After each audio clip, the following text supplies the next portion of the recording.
Except for the undertaker and his assistants, I was the only one to attend the funeral. I was the sole mourner present, but I didn't grieve. All through those depressing services at the graveside, in the cold, grey, slanting November rain that held for me promise of sinusitis or pleurisy, only one thought, one question, really troubled me. For 17 years I'd known the components of Vera Whitmack's tragic story, yet the one essential element, the clue that would have tied them all together for my understanding, persisted in eluding me. Not that I had sought so very hard to find that clue. To the contrary, I had endeavoured not to think about it. For there are some things that the mind rejects in horror. But now, as I stood there in acute discomfort, conscious of the wet ground underfoot and the unspeakably bleak dreariness of the cemetery on a day like this, I felt the answer very near me. And I was right. Just as the casket, its silvery sheen dulled with raindrops, sank through the dripping evergreen branches that shrouded the grave, suddenly understood everything in one of those momentary flashes of lucidity that come so rarely in one's lifetime, but are not to be disputed when they do. I knew now why Vera Whitmack had sent me here, for it wasn't Vera Whitmack being buried this day. She was still living, though she had died so long ago in her heart. I knew the reason for the curious alteration in her personality, and why she had so strangely repelled me for 17 years. These questions were answered me too, for I understood at last the answer to that greater question, just how she had made of Martin Cox the horror that he had been. Vera Whitmack was 29 years old on that day, some 23 years before, when she'd first come to see me.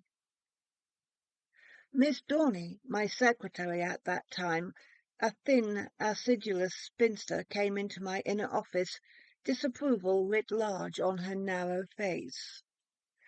"There's a woman to see you," she announced. The plangent whine of her voice was so much more marked than usual that I said instinctively, "What's the matter with her?" It developed that Miss Dorney's antipathy for my visitor had its origin in the fact that she was heavily and opaquely veiled. It was not a day when veils were a modish article of feminine apparel. And while Miss Dorney may not have known much, she did know one thing, sniff. Here was a woman who would bear watching. Miss Dorney's devotion to me was apt to be a bit trying at times. Veiled ladies were scarcely in my line, and I suspected my crabbed secretary had been reading a bit too much in Oppenheim. Hiding annoyance as well as I could, I said, "Well, send her in. If she makes a pass at me, I'll set fire to the draperies."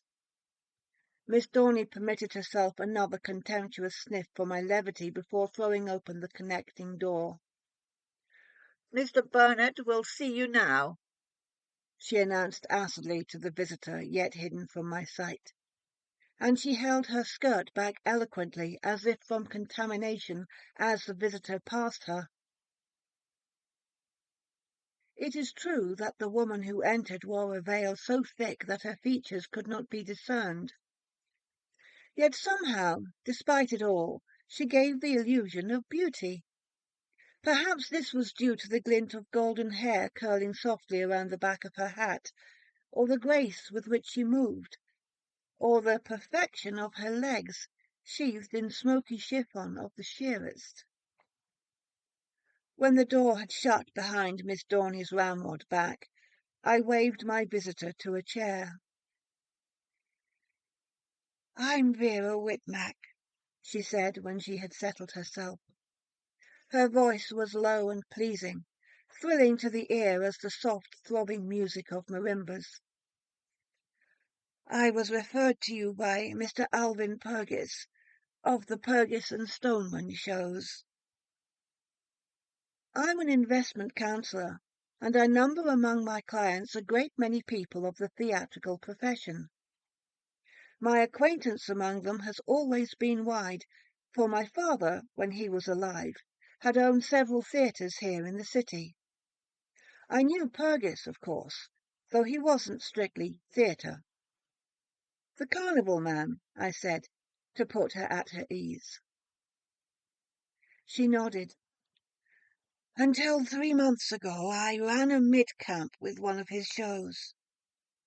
She laughed and translated unnecessarily, for I was familiar with the argot. That is, I read palms for a living. I see.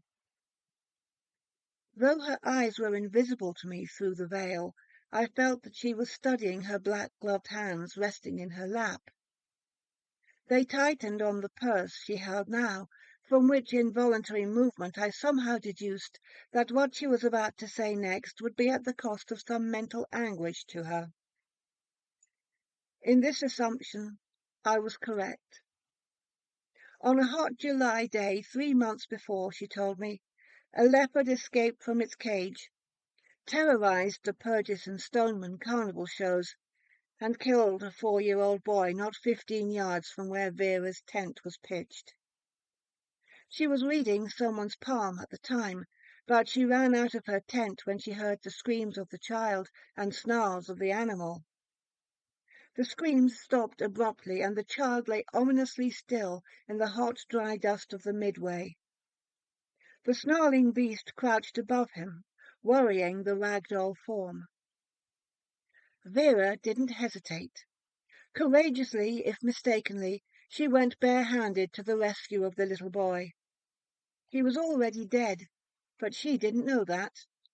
The leopard turned at her approach and sprang in all its lithe, terrible beauty.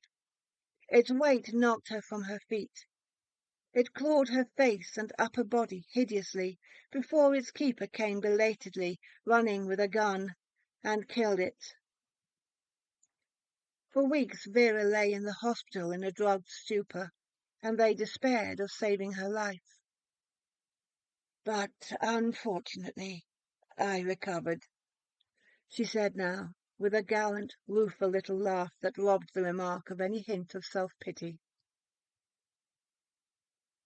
I must go on living, which brings me to my problem. I'm not married, and I must support myself. There are few positions one can hold in which one may go about heavily veiled without being an object of ridicule, and I certainly can't leave the veil off. Once this problem is settled and I can be sure of an income of some sort, I never intend to go about in public again, save at night after darkness falls. I suppose I thought that she exaggerated, that she was suffering more from a psychic blow to her pride and vanity than anything else. Are you sure that's so necessary, or your problem so insoluble? I asked gently. You mustn't grow embittered or unduly sensitive. Give people a chance. Believe me, they can be kinder and more understanding than perhaps you think. She laughed again shortly. I'm afraid it's hardly a question of mere kindliness from anyone. Look. Before I knew what she was about, she lifted her veil. I caught only the briefest glimpse of that ruined face, yet I winced and hastily averted my glance. I hated myself for it. My face and neck grew red with shame. Worse, I knew it wasn't just a moment's involuntary reflex that I could overcome with time. I knew that if I saw her face daily for 50 years, I should never be able to view it without shuddering. Strangely, it was she who comforted me. There, Mr. Burnett, you mustn't mind. I don't. I shouldn't have done it, I suppose, but I wanted you to understand how hopeless it was. She touched my hand gently. Out of the corner of my eye I saw that she had let the veil fall again. and again I hated myself for the craven relief that knowledge brought me. I said thickly, "I'm sorry. I'm really dreadfully sorry, Miss Whitmark. Forgive me, but I couldn't help myself." "It's quite all right," she said casually, and I knew from her tone of voice that she had recovered possession of herself again. "But now, to this problem of earning a living. Mr. Purgis said that you would think of something, that you could help me if anyone ever could."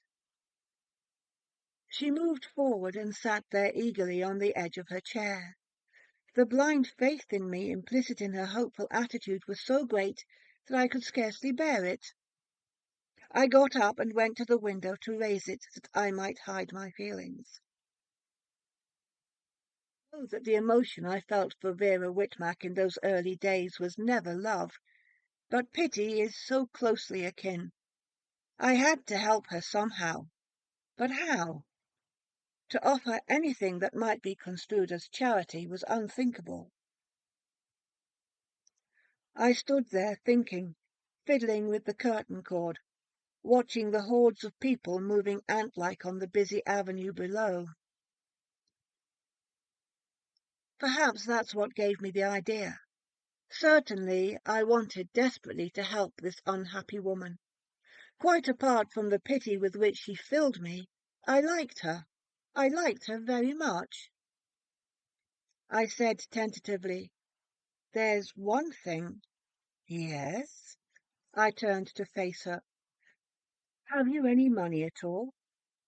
She mentioned a sum, not large, but not inconsiderable either. It consisted of her savings, and the sum that Mr. Purgis had settled on her over her protests after the accident. I said, "That simplifies things, then, the fact that you have a little capital. Miss Whitmark, have you ever thought that in a great city the size of this one, there must be many other people like yourself, desirous of living with a maximum of privacy and a minimum of embarrassment?" "You mean injured people?" I nodded. "Often, late at night, I walk my dog, and I seem to see people about that I never see in the daytime. People badly crippled, and others who shield their faces with their arms as I approach. Why not use your capital to buy an old house, and take in boarders like these?" The idea excited her. I could tell. I could see it in every eager line of her body as she leaned forward. "But that sounds like a wonderful idea," she cried. "Why didn't I think of it myself?" "You wouldn't mind living with others afflicted like yourself?" "Mind? Of course not. I'd not only be earning a living, but I'd have companionship. I had been resigned to the thought that I must live my days in loneliness." But a moment later she drooped. "Still, what about neighbours? Surely they'd be curious about such an establishment. They'd pry and ruin everything." But I had an answer for that too. "Many parts of the city close in are becoming industrialized," I pointed out. "I often pass great old houses surrounded by light manufacturing plants, business places, garages. People come there only in the daytime. There are no neighbours in the real sense. If we could find such a house, situated in such a way that the ground would have no value for business, thus making the price prohibitive, why—" She was eager again. "I've seen such houses too. Oh, you'll find me one?" And I promised that I would try. Oh, it was I, then, who found her at last the house in Paradise Alley, that street misnamed if ever there was one. It wasn't a street at all, really, in the true sense of the word, just a short spur leading off one of the main arteries that fed traffic to the suburbs. There was a factory on one corner where lampshades were manufactured, and on the other corner a warehouse. The warehouse was so constructed, and the street itself such a cul-de-sac, that the two high-stooped, mansard-roofed old houses behind it were impossible of conversion to business purposes. But they could be thrown into one by the simple expedient of knocking out the party wall between them, and what money Miss Whitmark had would just cover the purchase price, furnish the rooms inexpensively, and take care of such repairs as could not be postponed.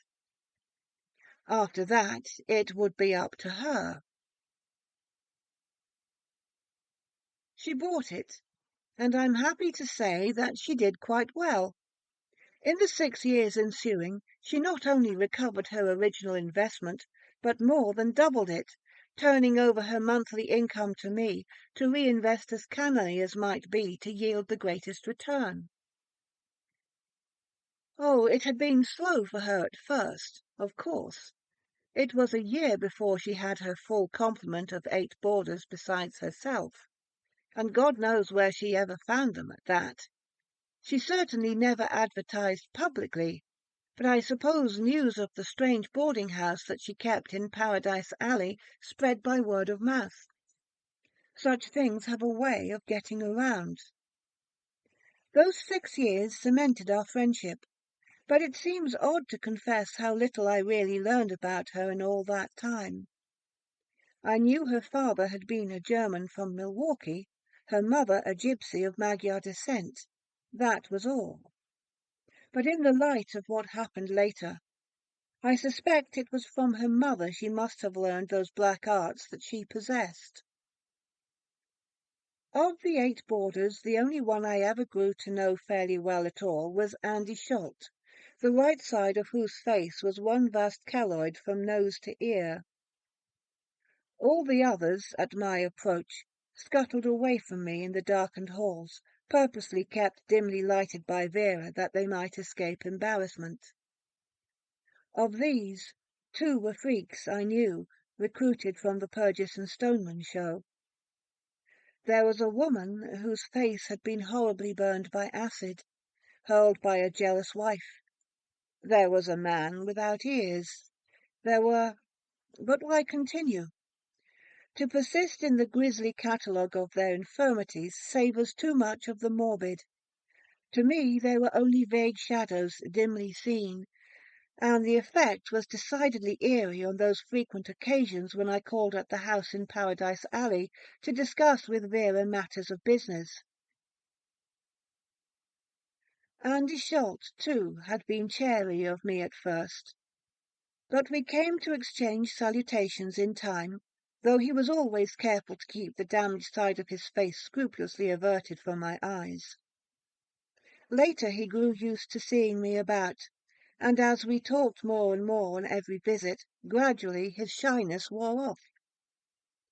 I assure you that on the occasion of the first time he let me see his face in its entirety in the full glare of the electric light, I felt immensely flattered, as if I had been awarded an accolade. For I had sensed something of the sort was going to happen eventually, and I had trained myself to show no trace of pity or horror when it did. I flatter myself that I succeeded, for Andy never again showed the slightest embarrassment in my presence, and we became friends. I am particular in thus describing Andy, for it was he who unwittingly precipitated the tragedy. I long thought that I was the only visitor, called normal, ever to appear in Paradise Alley, but it seems that in this belief I was wrong. 2:15 one morning my alarm clock went off, rousing me wearily from a deep sleep. I went to the bathroom, splashed cold water on my face till I reached a semblance of wakefulness, and then, drawing on a robe, I went to the living-room of my apartment to pace impatiently while I awaited the mysterious visit of Andy Schultz by appointment at 2:00. Andy had telephoned me the evening before, and his voice had sounded distressed. Could he see me? And since he went out only late at night when the streets were deserted, should I mind very much if he were to come to my apartment at 2:00 in the morning? It's about Vera Whitmack, he added, as if afraid I would refuse to see him for his sake alone. Of course I said that he might come. He rang my bell now, just on the stroke of the hour. Tactfully I'd left only one small lamp burning over on the desk at the far side of the room. We sat together on the sofa in the semi-gloom after he'd refused my offer of a drink. He sat there nervously dry-washing his hands in silence for some minutes, but I was completely unprepared for the question he asked when at last he spoke. "Has Vera some money?" he wanted to know. I was surprised and a little annoyed at what seemed mere inquisitiveness. I said non-committally, "Some." "Enough? Enough for a bum who never had a dime to try and get it away from her?" It seemed no breach of confidence for me to nod. He put his hand on my knee, urgently. "Irv, Irv, I want you to be very careful of Vera's money." I said somewhat stiffly, "I assure you—" "No, he interrupted me. "You misunderstand. I'm not implying any carelessness on your part." He bent his head and clenched his hands nervously, and said miserably, "I guess I'd better tell you. No one ever comes to the house in Paradise Alley. No outsider, I mean, except yourself and my nephew, Martin Cox." I was surprised. "I didn't know you had any family." "He is my sister's son. His father died when he was a little boy, and I always felt a great sense of responsibility for him. But, he's no good. He's just no good." The anguish in Andy Schultz's voice was so great that I sought to console him. "He can't be too bad, Andy. You said he comes faithfully to see you?" Andy's smile in the dim light wasn't a pleasant thing to see. "Oh, but not out of affection. I give him money. Really, a great deal of money. I've never been able to deny him. Funny thing, I can see through him easily. I know he's no good. But he can talk me into anything. I think he could talk anybody into anything. He's a very smooth customer, Irv. Glib and persuasive. Make no mistake about that." "But what has all this to do with Vera Whitmack?" "He's shining up to her, too. Oh, I've never caught him at it, but I'm sure he is, Irv. I'll tell you something. After every time that Marty has been at the house, I hear Vera singing. Singing, mind you. Vera! You know as well as I do that she's always been a desperately unhappy woman. Then why all the happiness now? Happiness that moves her to song, unless—" He broke off, shook his head rather despondently. Personally, I thought he was making a mountain after a molehill. "Well, suppose you're right," I said at last. "What do you want me to do about it?" "I thought I'd better tell you," he said, "so you can be on your guard if Vera comes to you with any sudden demands for her money. Don't hand it over without an explanation. Don't hand it over at all if you can possibly avoid it, unless you're sure she wants it for some legitimate purpose. If Marty is mixed up in this, as I fear, I don't suppose we can save her from heartbreak. But we ought to be able to see it that she comes out of it with her money intact." He stood up then, having said his say, and I assured him I'd be careful, that I'd keep his warning in mind, and would do everything I could to dissuade Vera Whitmack from any rash action she might propose. But I'm afraid I didn't take any of it too seriously, for I knew that handicapped people living in isolation were prone to develop suspicious natures and to see danger where none threatened. Early the next morning my intercom buzzed, and Miss Dorney's thin voice grated on my eardrums. "Miss Whitmack and a gentleman calling to see you." What? To my certain knowledge, Vera Whitmack had never appeared on the street in daylight for 6 years, once she was safely ensconced in the house in Paradise Alley. Miss Dorney patiently repeated her information, and I recovered enough from my surprise to tell her to send them in. Naturally, I thought at once of the early morning conversation with Andy Schultz, so I wasn't too amazed to have Vera Whitmack introduce her escort to me as Martin Cox. Well, he looked all right, I'll say that much for him. None of this obvious eyes too close together business, that description so beloved of authors in delineating villainy. He was big and blond, with a seemingly frank, open face and a manner that was bluff and hearty. Perhaps just a shade too bluff and hearty. I have ever been wary of glad-handers, and the suspicion crossed my mind now that no one was ever so glad to meet anybody as Martin Cox was to meet me. I had sense enough to see that if he were to be an opponent at all, he'd be a dangerous one. Inwardly I sighed. Vera was veiled as usual, of course. She had never again permitted me to see her unveiled after that one brief glimpse 6 years before. But happiness radiated from her, just the same. It hung about her like an aura. She lost no time in acquainting me with the object of her visit. It was just as Andy Schultz had feared. She wanted me to liquidate her assets and turn the proceeds over to her in a lump sum. "You see," she said, her voice softer than ever with love, "Martin and I are going to be married. Martin has a chance to get a franchise to operate a tire and automobile accessory store, and I'll not only be helping him, but I'll earn a greater return on my money than I'm getting at present." I drummed the edge of my desk with my fingertips.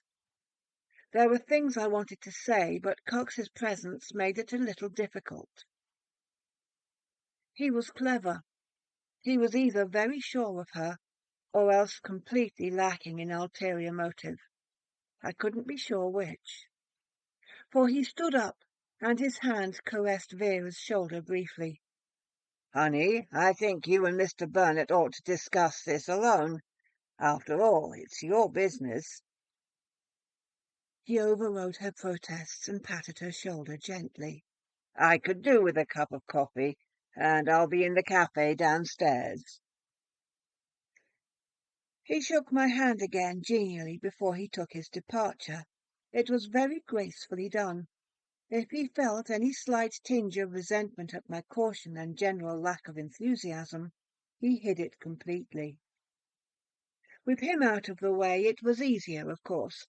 I pointed out to Vera that she didn't know this man very well. "I know him well enough," she said softly. I heard the hint of amusement in her voice that suggested she knew him far better than I ever could. "I'm not saying this accessory store idea isn't all right," I went on. "But don't you think I ought to investigate it for you first?"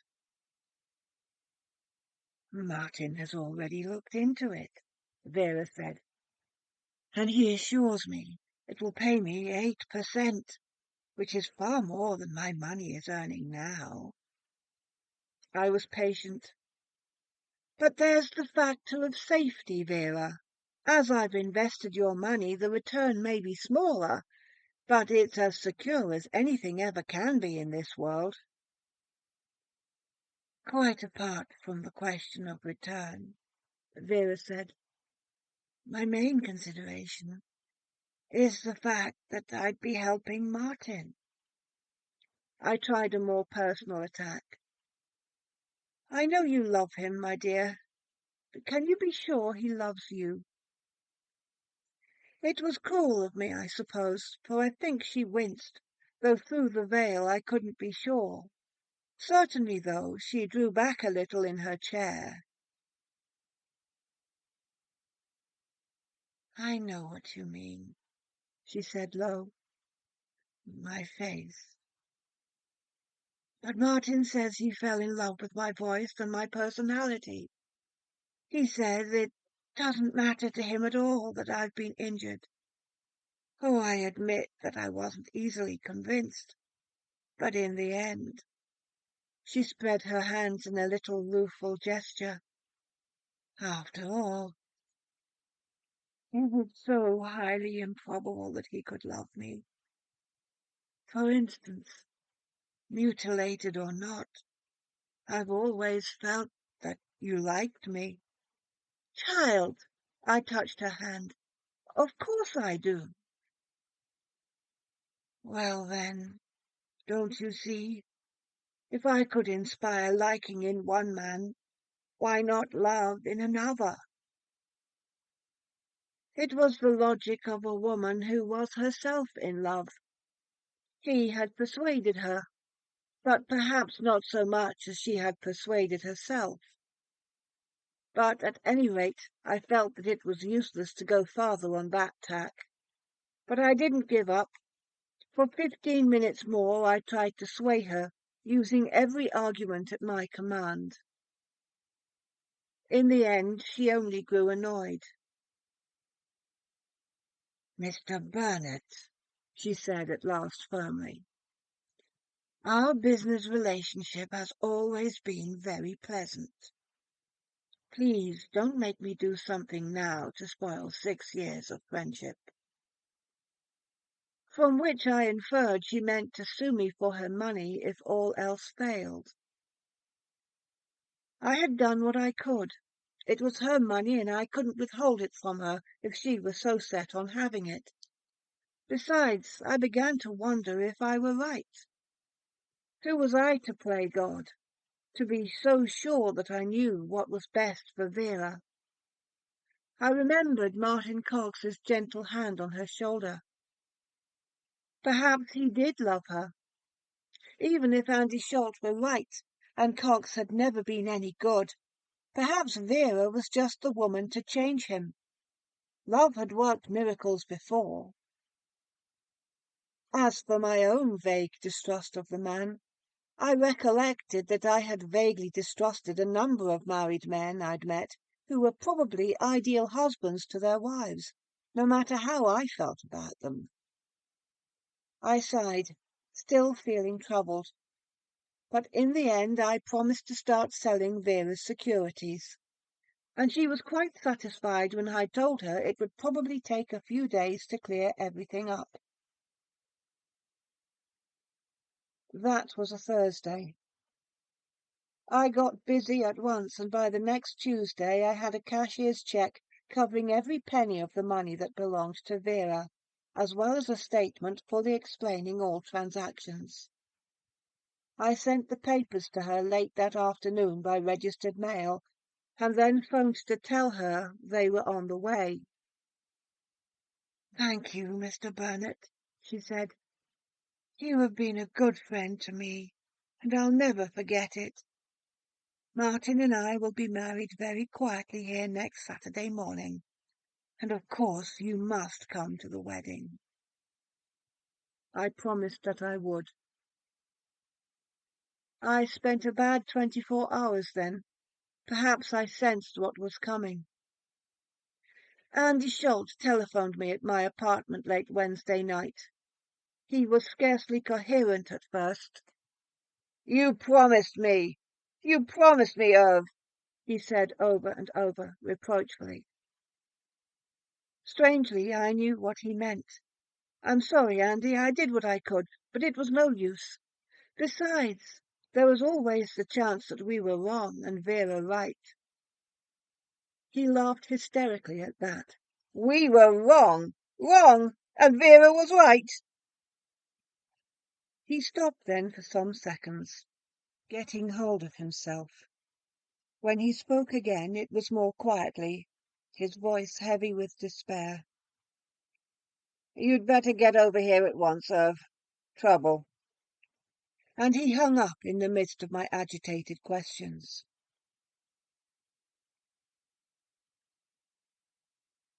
Andy let me in when I reached the house in Paradise Alley. No one else about the place stirred, but there was an almost sentient atmosphere of breathlessness about the house, as if its inmates knew that something was terribly wrong, and they had hidden themselves away from the danger, awaiting its outcome. You sensed them there waiting, listening apprehensively behind their closed doors. Andy drew me into the parlour and closed the sliding walnut double doors behind us. I'd always hated that parlour. For some reason known only to herself, Vera had chosen to hang a murky copy of Van Gogh's gloomy painting, The Potato Eaters, over the Victorian black marble mantel. Its sombre colours seemed to set the keynote of melancholy for the whole house. "Well, Andy, what's the trouble?" "Vera endorsed her cheque over to Marty this afternoon," he said baldly. 2 hours later, this came along to her by special delivery." And he handed me an envelope, raggedly torn open at the side. I drew out the short, folded note it contained.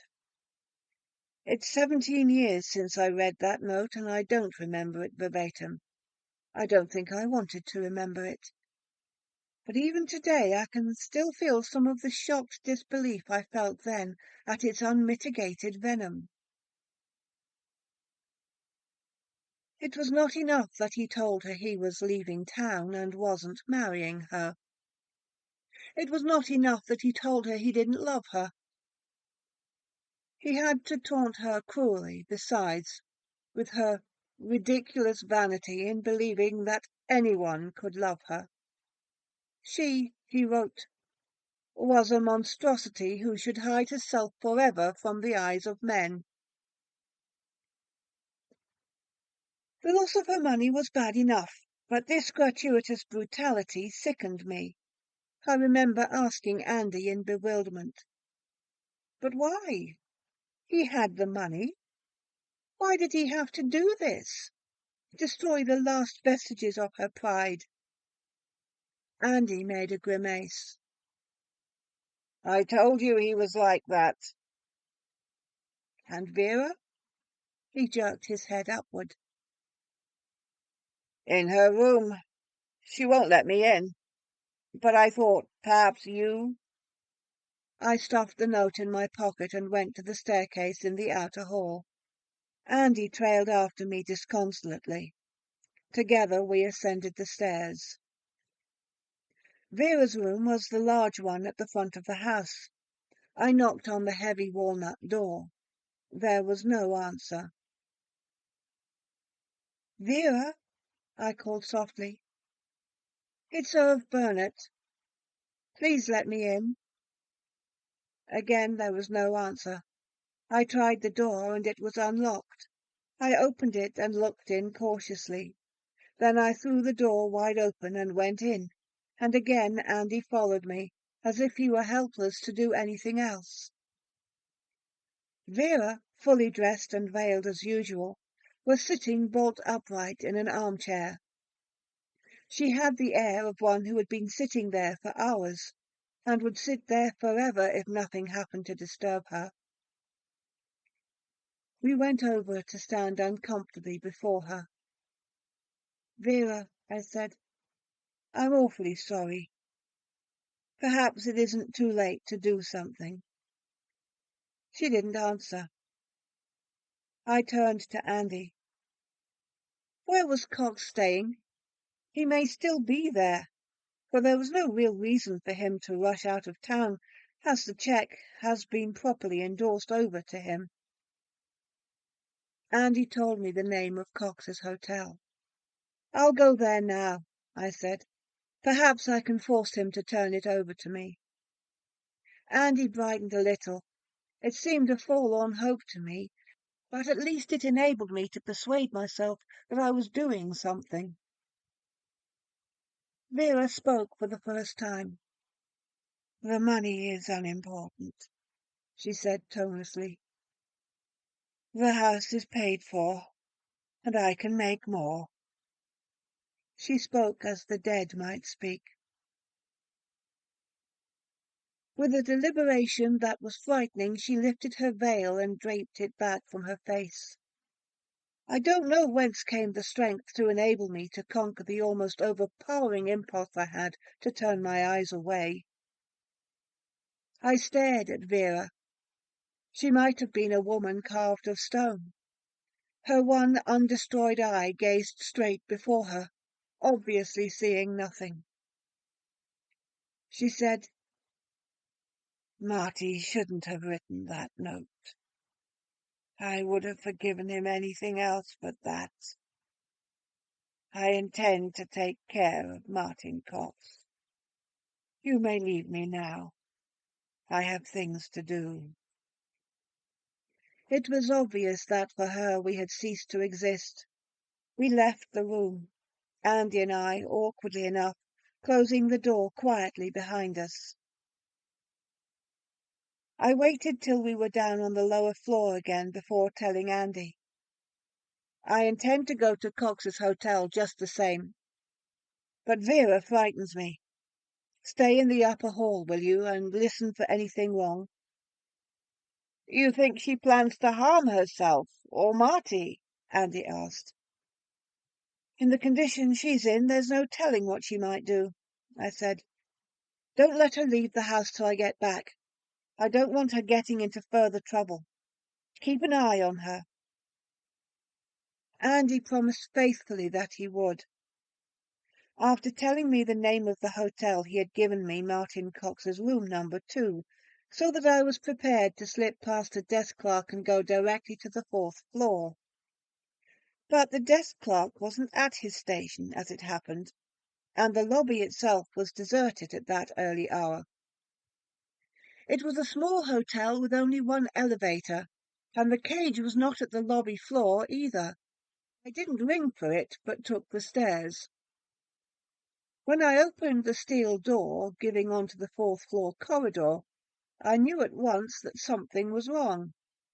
Here were the absent desk clerk and elevator boy, holding a confused colloquy outside a door from behind which came muffled screams, curses, and moanings. Back of them, farther down the corridor, the heads of 2 or 3 guests protruded angrily from their rooms. The clerk looked up at my approach as I came down the carpeted hall, and in his agitation he must have mistaken me for a desk too. "One of the guests has been taken ill, sir," he said, indicating the door through which the muffled noises were coming.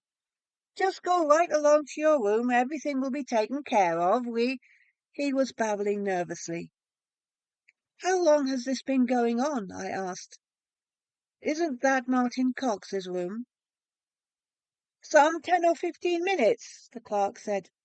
The occupant of the next room phoned the desk to complain. Are you a friend of Mr. Cox?"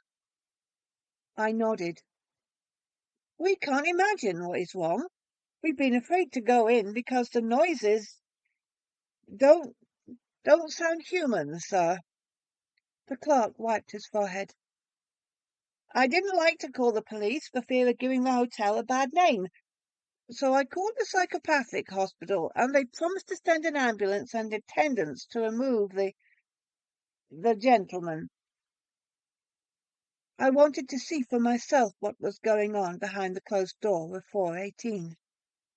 I didn't believe that Vera Whitmack could possibly have reached here before me, even if she had been able to elude Andy's vigilance, but... "Give me your pass key," I ordered the clerk brusquely. He handed it over without a word. I opened the door of 418 and walked into the brightly lighted room. Encouraged by my boldness, the clerk and elevator man followed me. It was a perfectly ordinary hotel room, until I saw the writhing thing on the bed. It was emitting those hoarse, agonized cries we had heard. It may have been in pain, or it may only have caught a glimpse of itself in the mirrored closet door opposite the bed. I suspected the latter. I say it, but I knew who it was. There was only a travesty of a resemblance left in the hideous, freak-like thing that it had become. But it was Martin Cox. I heard a thud behind me. The desk clerk had dropped to the floor, ashen-faced.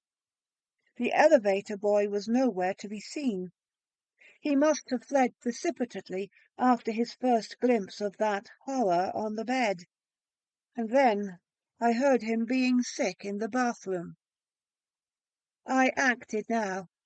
My paralyzed muscles permitted it. I moved forward, head averted, and covered the thing on the bed with the sheet. It continued its writhing beneath it. The incoherent babbling it was making followed me as I went to the telephone on the desk. Swallowing back sickness, I called the house in Paradise Alley.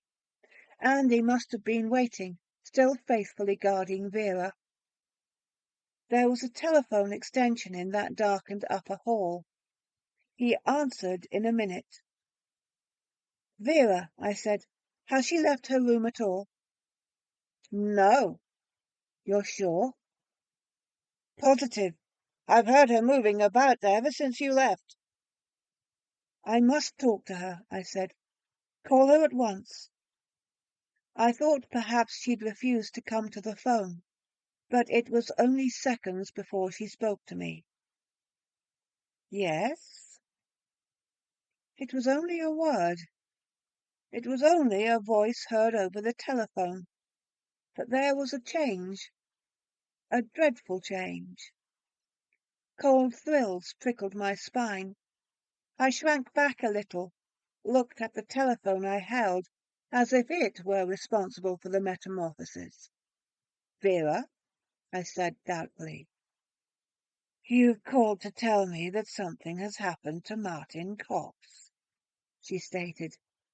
It definitely wasn't a question. And again I was repelled by that nameless something in her voice. Apathy? No. Something worse. Something worse than indifference. Worse than lifelessness. "How did you know?" I asked stupidly. She didn't answer that.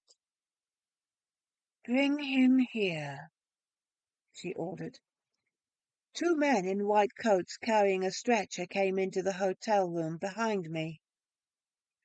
I said guardedly into the telephone, "I don't know if that will be possible, Vera. Martin isn't dead, he—" "I know," she said. How could she know? I said again, "There are ambulance men here from the psychopathic hospital. They are supposed to take him there." "Bribe them," she ordered me. "I want Martin Cox brought here to me." She laughed then, if you could call it a laugh. Icy-footed mice scampered up and down my back at the sound. And then she said the strangest thing of all. "Surely now he has all the necessary qualifications to become a dweller with the rest of us in Paradise Alley." I heard the receiver click at the other end of the line. Well, I managed it. In all that welter of confusion, bewilderment, horror, I managed it somehow. It was not easy. "Gee, buddy," the larger of the ambulance men said, "we can't do that. Take him to a private house." "It's his home." I stretched a point. "We were sent here on an emergency call. We can't go back with an empty ambulance." "Tell them it was only a drunk," I suggested. It was fortunate that I always carried a large sum of money with me at all times. Eventually I won them over.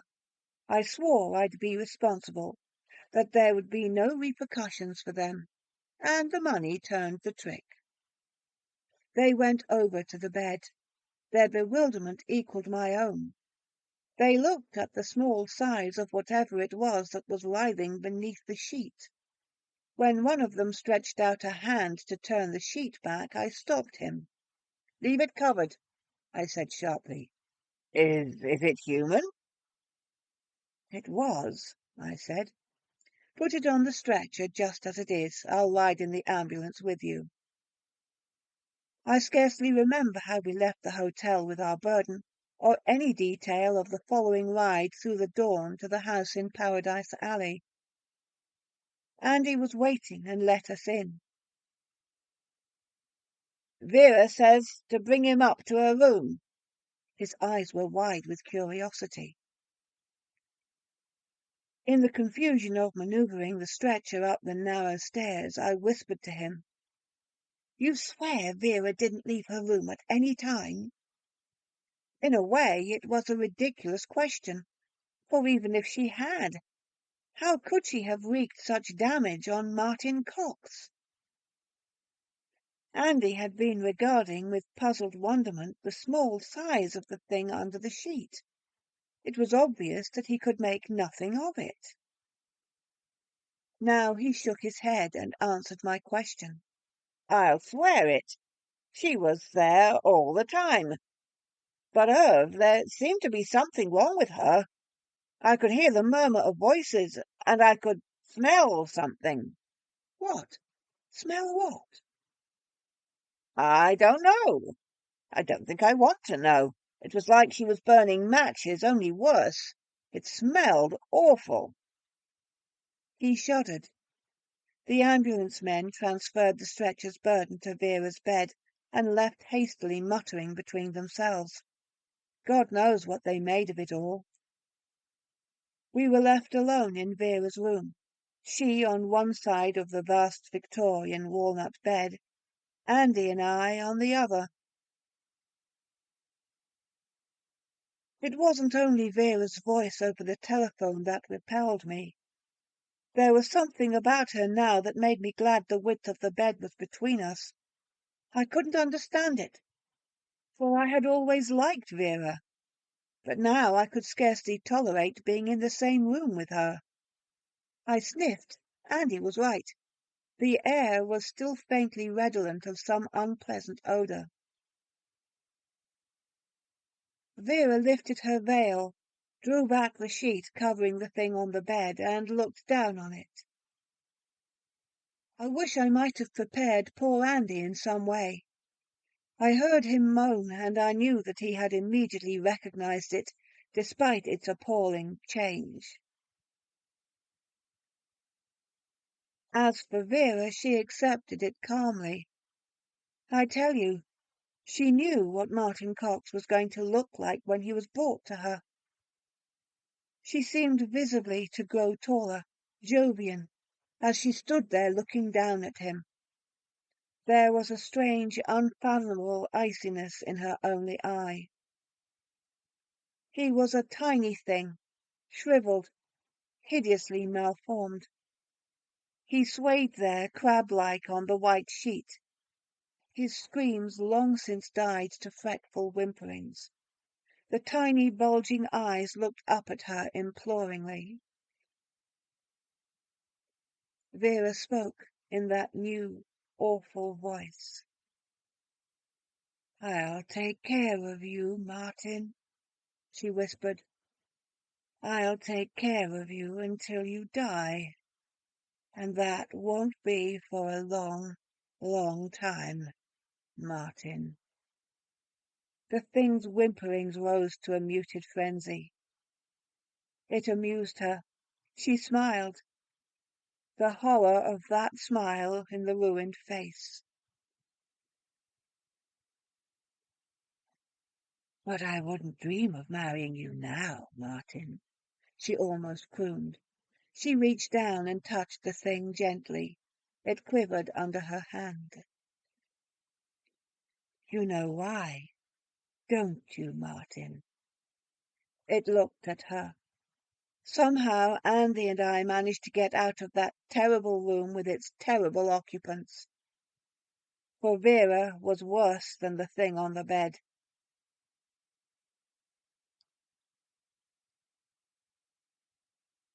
I saw Vera only once after that. I could hardly bear to go near her. It wasn't her destroyed face that repelled me now, though she never again wore the veil. No, but there was something zombie-like about her, and the revulsion I felt never faded. It wasn't so much that something had been added to her personality, as that something had been taken away. Such business as it was necessary to transact we handled by mail. I know she knew how I felt, for she never again pressed me for a personal interview or asked me to come to see her. You see, she knew the reason for my revulsion, even though I didn't. I wondered, of course, what had made Martin Cox that which he had become, but I speculated really surprisingly little about it. For, as I said in the beginning, there are some things that the mind rejects in horror. Andy Schultz left the house in Paradise Alley and went to live in a cabin he bought in an isolated spot far north in Wisconsin. He made no explanation of the sudden move either to Vera or me, and none was necessary. It was 17 years that Martin Cox lived, if you can call it living. 17 years that she tended him. 17 long years before Vera's voice over the telephone urgently besought me to attend the funeral. She herself would not go. She had not, in all those years, left the house in Paradise Alley. I thought it passing strange that she asked me to go. But as I stood there in the November rain, watching the casket slowly lowered into the clay, I thought I had the answer. She had loved him terribly all those years, so that she had not wanted him to go to his grave alone, consigned to the devil as he probably was. The devil! And then I knew. Of course, I had the answer that had always eluded me. And because some of the horror had faded in the 17 years that had passed, I felt only a sick pity for that lonely woman in the house in Paradise Alley. That woman who would not live so very much longer now herself, I was sure. What had she to live for, now that Martin was gone? She had nothing. Nothing at all. Not even the soul she had bartered to Satan to aid her in making Martin Cox the 10th dweller in Paradise Alley.